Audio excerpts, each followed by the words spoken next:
Hi പ്രിയമുള്ള സുഹൃത്തുക്കളെ, ഖാൻ യൂനിസിന് പടിഞ്ഞാറ് അൽ മവാസി അഭയാർത്ഥി ക്യാമ്പിന് നേരെ ഇസ്രായേൽ നടത്തിയ വ്യോമാക്രമണത്തിൽ 71 പേർ കൊല്ലപ്പെട്ടു. 289 പേർക്ക് പരിക്കേൽക്കുകയും ചെയ്തതായി ഗാസ ആരോഗ്യ മന്ത്രാലയം അറിയിച്ചു. യുദ്ധവിമാനങ്ങളും ഡ്രോണുകളും ഉപയോഗിച്ചായിരുന്നു ആക്രമണം. സ്ഥലത്തെത്തിയ രക്ഷാപ്രവർത്തകരെയും ഇസ്രായേൽ സേന ലക്ഷ്യമിട്ടതായി ദൃക്സാക്ഷികൾ പറഞ്ഞു. ഹമാസിന്റെ മുതിർന്ന സൈനിക കമാൻഡറായ മുഹമ്മദ് ദെയ്ഫിനെ ലക്ഷ്യമിട്ടിട്ടായിരുന്നു ആക്രമണം നടത്തിയതെന്നാണ് ഇസ്രായേൽ സൈന്യം അവകാശപ്പെടുന്നത്. എന്നാൽ ഈ അവകാശവാദം തെറ്റാണെന്നും സാധാരണക്കാർക്ക് നേരെയാണ് ഇസ്രായേൽ ആക്രമണം നടത്തിയതെന്നുമാണ് ഹമാസിന്റെ പ്രതികരണം.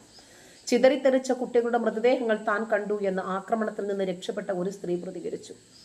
ഞങ്ങൾ കൂടാരത്തിൽ ഇരിക്കുമായിരുന്നു, പെട്ടെന്നൊരു റോക്കറ്റ് വന്ന് പതിക്കുകയായിരുന്നു എന്നും അവർ പറഞ്ഞു. ഇസ്രായേലിനെ പിന്തുണയ്ക്കുന്നവർ അവരുടെ മനസാക്ഷിയും ധാർമ്മികതയും ഉണർത്തണമെന്നും വംശഹത്യ അവസാനിപ്പിക്കാനുള്ള അന്താരാഷ്ട്ര ശ്രമങ്ങളെ തടസ്സപ്പെടുത്തുന്നത് അവസാനിപ്പിക്കണമെന്നും കൂട്ടക്കൊലയിൽ അപലപിച്ച് പലസ്തീൻ വിദേശകാര്യ മന്ത്രാലയം എക്സിൽ കുറിച്ചു.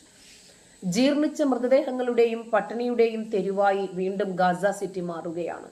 അധിനിവേശ സേനയുടെ വ്യോമാക്രമണത്തിൽ തകർന്ന വീടുകളുടെയും ഫ്ളാറ്റുകളുടെയും അവശിഷ്ടങ്ങൾക്കിടയിൽ നിന്ന് ഡസൻ കണക്കിന് മൃതദേഹങ്ങളാണ് കണ്ടെടുത്തത്. 100 കണക്കിന് മൃതദേഹങ്ങൾ ഇപ്പോഴും അവശിഷ്ടങ്ങൾക്കിടയിൽ കുടുങ്ങിക്കിടക്കുന്നുണ്ട് എന്നാണ് വിവരം.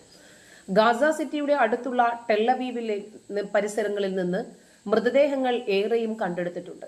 നിരവധി മൃതദേഹങ്ങളും പരിക്കേറ്റവരെയും അൽ അഹ്ലി ആശുപത്രിയിൽ എത്തിച്ചതായി ഡയറക്ടർ ഫാദിൽ നെയ്യും പറഞ്ഞു. വ്യോമാക്രമണത്തിൽ കൊല്ലപ്പെട്ട ഒരു കുടുംബത്തിലെ മുഴുവൻ അംഗങ്ങളുടേതും ഉൾപ്പെടെ 60ഓളം മൃതദേഹങ്ങളാണ് കണ്ടെടുത്തിയത്. ടെല്ലവീവ് ഹവയിൽ നിന്ന് വെള്ളിയാഴ്ച രാവിലെ ഇസ്രായേൽ സേന പിന്മാറി. ആഴ്ചകൾ നീണ്ട വ്യോമാക്രമണമാണ് ഇവിടെ നടത്തിയത്. മൃതദേഹങ്ങൾ മാറ്റാനും പരിക്കേറ്റവരെ ആശുപത്രിയിൽ എത്തിക്കാനുമുള്ള ശ്രമങ്ങൾ ഇസ്രായേൽ സേന തടയുകയാണ് ചെയ്യുന്നതത്രേ. തകർന്ന പല വീടുകളിലേക്കും പോകാൻ കഴിയുന്നില്ല. ഒഴിഞ്ഞു പോകാൻ ഇസ്രായേൽ ഉത്തരവിട്ട ശേഷം അഭയ കേന്ദ്രങ്ങൾ വിട്ടുപോയവരാണ് കൊല്ലപ്പെട്ടവരിൽ അധികവും. സമാനമായ അവസ്ഥയാണ് ശുജയ്യയിലും. കനത്ത വ്യോമാക്രമണവും വെടിവെപ്പും നടത്തി നിരവധി പേരെ കൊലപ്പെടുത്തിയ ശേഷമാണ് ഇസ്രായേൽ ഇവിടുന്ന് പിന്മാറിയത് എന്നവർ പറയുന്നു. ശുജയ്യയിലെ കെട്ടിട അവശിഷ്ടങ്ങൾക്കിടയിൽ നിന്ന് 60 മൃതദേഹങ്ങൾ കണ്ടെടുത്തിട്ടുണ്ട്. ഭൂരിഭാഗവും സ്ത്രീകളുടെയും കുട്ടികളുടെയും മൃതദേഹങ്ങളാണ്. ഇതേക്കുറിച്ച് ഇസ്രായേൽ സേന ഇതുവരേക്കും പ്രതികരിച്ചിട്ടില്ല. ഒഴിഞ്ഞു പോകണമെന്ന് ഇസ്രായേൽ മുന്നറിയിപ്പ് നൽകിയിട്ടും 3 ലക്ഷം പേർ ഇപ്പോഴും ഗാസയിൽ കഴിയുന്നുണ്ട് എന്നാണ് ഐക്യരാഷ്ട്രസഭയുടെ കണക്ക്. ഇസ്രായേൽ സേന ആക്രമണം തുടങ്ങിയ ശേഷം ആയിരക്കണക്കിന് സ്ത്രീകളും കുഞ്ഞുങ്ങളുമാണ് ഗാസയിൽ നിന്ന് പലായനം ചെയ്തത്. ക്യാമ്പുകളിൽ തിങ്ങി ഞെരുങ്ങിക്കഴിയുന്ന പലരും പട്ടിണിയിലാണ്. കഴിഞ്ഞ 24 മണിക്കൂറിനിടയിൽ ഗാസയുടെ തെക്കൻ നഗരമായ റാഫയിൽ 8 പേരെങ്കിലും കൊല്ലപ്പെട്ടു. ഇവരുടെ മൃതദേഹങ്ങൾ ഖാൻ യൂനിസിലെ നാസർ ആശുപത്രിയിലേക്ക് മാറ്റി. മധ്യ ഗാസയിലെ നുസ്രത്ത് അഭയാർത്ഥി ക്യാമ്പിലും 4 പേർ കൂടി കൊല്ലപ്പെട്ടിട്ടുണ്ട് എന്നാണ് വിവരം. ഇസ്രായേൽ ബോംബാക്രമണത്തിൽ ബ്രിട്ടനിൽ നിന്നുള്ള അൽ ഖൈർ സന്നദ്ധ സംഘടനയുടെ 4 പ്രവർത്തകർ കൊല്ലപ്പെട്ടു. അധിനിവേശ സേനയുടെ ആക്രമണത്തിൽ ഇതുവരെ 30,343 പലസ്തീനികൾക്കാണ് ജീവൻ നഷ്ടപ്പെട്ടത്. അതിനിടയിൽ ലെബനോൻ ആസ്ഥാനമായ ഹിസ്ബുള്ളയുടെ ആക്രമണത്തിൽ സൈനികർ കൊല്ലപ്പെട്ടതായി ഇസ്രായേൽ അറിയിക്കും. ഒരാഴ്ചയിലേറെ നീണ്ട രൂക്ഷമായ ആക്രമണങ്ങൾക്ക് ശേഷം ഗാസ സിറ്റിയിലെ ചില മേഖലകളിൽ നിന്ന് ഇസ്രായേൽ സൈന്യം പിൻവാങ്ങി. നഗരത്തിലെ തലാൽ ഹവ മേഖലകളിൽ നിന്ന് 60 മൃതദേഹങ്ങൾ കണ്ടെടുത്തതായി രക്ഷാപ്രവർത്തകർ പറഞ്ഞതിന് പിന്നാലെയാണ് ഈ പിന്മാറ്റം. തകർന്ന കെട്ടിട അവശിഷ്ടങ്ങൾക്കിടയിൽ കൂടുതൽ പേർ കുടുങ്ങിക്കിടപ്പുണ്ട് എന്നാണ് വിവരം. അതേസമയം നഗരത്തിന്റെ മറ്റു ഭാഗങ്ങൾ സൈന്യത്തിന്റെ നിയന്ത്രണത്തിൽ തുടരുകയാണ്. കഴിഞ്ഞ വർഷ അവസാനം ഇസ്രായേൽ ആക്രമണത്തിൽ തകർന്നടിഞ്ഞ ഗാസ സിറ്റിയിൽ വീണ്ടും ഹമാസ് സംഘം ചേർന്നതാണ് കഴിഞ്ഞ ആഴ്ചത്തെ ആക്രമണത്തിന് കാരണം. സൈന്യം പിൻവാങ്ങിയ നഗരമേഖലകളിലേക്ക് ജനങ്ങൾ മടങ്ങിയെത്താൻ തുടങ്ങിയെന്നാണ് റിപ്പോർട്ട്. ഖാൻ യൂനിസിൽ UK ആസ്ഥാനമായ സന്നദ്ധ സംഘടന അൽ ഖൈറിന്റെ 4 പ്രവർത്തകർ ഇസ്രായേൽ വെടിവയ്പിൽ കൊല്ലപ്പെട്ടു. അതിനിടയിൽ ദോഹയിലും കെയ്റോയിലുമായി പുരോഗമിക്കുന്ന സമാധാന ചർച്ചയിൽ ഗാസ ഇസ്രായേൽ അതിർത്തിയിൽ ഇലക്ട്രോണിക് നിരീക്ഷണ സംവിധാനം സ്ഥാപിക്കുന്നതുമായി നിർദ്ദേശമുയർന്നതായി റിപ്പോർട്ടുകൾ വരുന്നു. സൈന്യം ഗാസ വിട്ടാലും ഈജിപ്ത് അതിർത്തിയുടെ നിയന്ത്രണം വിട്ടുകൊടുക്കില്ല എന്നതാണ് ഇസ്രായേലിന്റെ നിലപാട്. ഹമാസിനൊപ്പം മധ്യസ്ഥരായ ഈജിപ്തും ഇത് അംഗീകരിക്കുന്നില്ല. പകരമാണ് ഇലക്ട്രോണിക് നിരീക്ഷണ സംവിധാനം എന്ന ആശയം ഉയർന്നത്.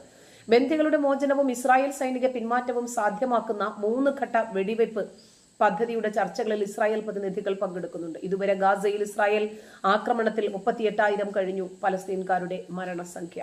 പരിക്കേറ്റവരാണെങ്കിൽ 88,295 പേരുമായിട്ടുണ്ട്. ഗാസ സിറ്റിയിലെ 3 ലക്ഷം ജനങ്ങളും ഒഴിയണമെന്ന മുന്നറിയിപ്പിനെ തുടർന്ന് പലായനം ചെയ്യുന്നവരെയും ഇസ്രായേൽ സൈന്യം ആക്രമിക്കുന്നു എന്നാണ് ഇപ്പോൾ ഉയർന്നുവരുന്ന ആരോപണം. ഷുജയ മേഖലകളിൽ ആക്രമണത്തിന് ശേഷം ഇസ്രായേൽ സൈന്യം ഇപ്പോൾ ടെൽ അൽ താലൽ ഹവ മേഖലയിലേക്ക് നീങ്ങുകയാണ്. വീടുകളും മറ്റും ബുൾഡോസറുകൾ ഉപയോഗിച്ച് തകർത്താണ് സൈന്യം മുന്നേറുന്നത്. സൈനിക നീക്കവും ആക്രമണവും കടുത്തതോടെ ഗാസയിൽ പട്ടിണി രൂക്ഷമായി. പുറത്തിറങ്ങിയാൽ കൊല്ലപ്പെടാം. അതുകൊണ്ട് തന്നെ ജനങ്ങൾ വീടുകൾക്കുള്ളിൽ തന്നെ കഴിയുകയാണ്. ഭക്ഷ്യധാന്യങ്ങൾ തീർന്നതോടെ പല കുടുംബങ്ങളും മൾബറി ഇലകളും മറ്റും കഴിച്ചാണ് വിശപ്പടക്കുന്നത്. 33 കുട്ടികൾ ഇതുവരെ പോഷകാഹാരക്കുറവ് മൂലം മരിച്ചിട്ടുണ്ട്. ഹവാ റിമാൽ മേഖലകളിൽ മാത്രം 30 പേരാണ് ഇന്നലെ മാത്രം കൊല്ലപ്പെട്ടത്. ഇവരുടെ മൃതദേഹങ്ങൾ തെരുവുകളിൽ നിന്ന് നീക്കാൻ കഴിഞ്ഞിട്ടില്ല എന്നാണ് സിവിൽ എമർജൻസി വിഭാഗം അറിയിക്കുന്നത്. വെടിനിർത്തൽ സംബന്ധിച്ച് ഖത്തറിലും കെയ്റോയിലും നടക്കുന്ന ചർച്ചകൾ പുരോഗമിക്കുമ്പോഴാണ് അപകടം ഒരു ഭാഗത്ത് കൊടുമ്പിരി കൊള്ളുന്നത്. അതിനിടയിൽ ഡിസംബർ 11-ാം തീയതി ചെങ്കടലിൽ ഹൂതി വിമതർ മലേഷ്യയിൽ നിന്നും ഇറ്റലിയിലേക്ക് പോവുകയായിരുന്ന കപ്പൽ ആക്രമിച്ചു. ഇറാന്റെ മിസൈൽ ഉപയോഗിച്ചാണ് എന്ന് US കണ്ടെത്തിയിട്ടുണ്ട്. വിമതർക്ക് ഇറാൻ നൽകുന്ന സഹായത്തിനും തെളിവാണിതെന്നും സൈന്യം. ഒരു ഭാഗത്ത് യുദ്ധം ഇല്ലാതാക്കാൻ വേണ്ടിയുള്ള കൊണ്ടുപിടിച്ചുള്ള ശ്രമങ്ങൾ നടക്കുമ്പോൾ മറുഭാഗത്ത് യുദ്ധം കൊടുമ്പിരി കൊള്ളാനുള്ള ശ്രമങ്ങളാണ് നടന്നുകൊണ്ടിരിക്കുന്നത്. എന്നാൽ മധ്യ ഗാസയിലെ ദൈർ അൽ ബലാഗ് പട്ടണത്തിലും നുസ്രത്ത് അഭയാർത്ഥി ക്യാമ്പിലും ഇസ്രായേൽ നടത്തിയ കനത്ത ബോംബാക്രമണങ്ങളിൽ 6 കുട്ടികളും 3 സ്ത്രീകളും അടക്കം 20 പലസ്തീൻകാർ കൊല്ലപ്പെട്ടു. ഡസൻ കണക്കിന് പേർക്ക് പരിക്കേറ്റു. ഗാസ സിറ്റിയിൽ നിന്ന് പലസ്തീൻകാരോട് ഒഴിഞ്ഞു പോകാൻ ആവശ്യപ്പെട്ട ഇസ്രായേൽ സൈന്യം സിറ്റിയിലെ UN പലസ്തീൻ അഭയാർത്ഥി വിഭാഗത്തിന്റെ ഓഫീസിലും ബോംബിട്ടു. തുടർച്ചയായി 2ാം ദിവസവും മധ്യ ഗാസയിൽ കനത്ത ബോംബിംഗ് ആണ് നടക്കുന്നത്. വെടിനിർത്തൽ കരാറിനു വേണ്ടിയുള്ള മധ്യസ്ഥ ചർച്ചകൾ ദോഹയിൽ പുരോഗമിക്കുമ്പോഴാണ് സുരക്ഷിതമെന്ന് ഇസ്രായേൽ സൈന്യം അറിയിച്ചിട്ടുള്ള മേഖലകളിലും കനത്ത ആക്രമണം അഴിച്ചുവിട്ടത്. ഇതോടെ പലവട്ടം ഒഴിപ്പിക്കപ്പെട്ട ക്യാമ്പുകളിൽ കഴിയുന്നവർ വീണ്ടും പലായനം തുടങ്ങി.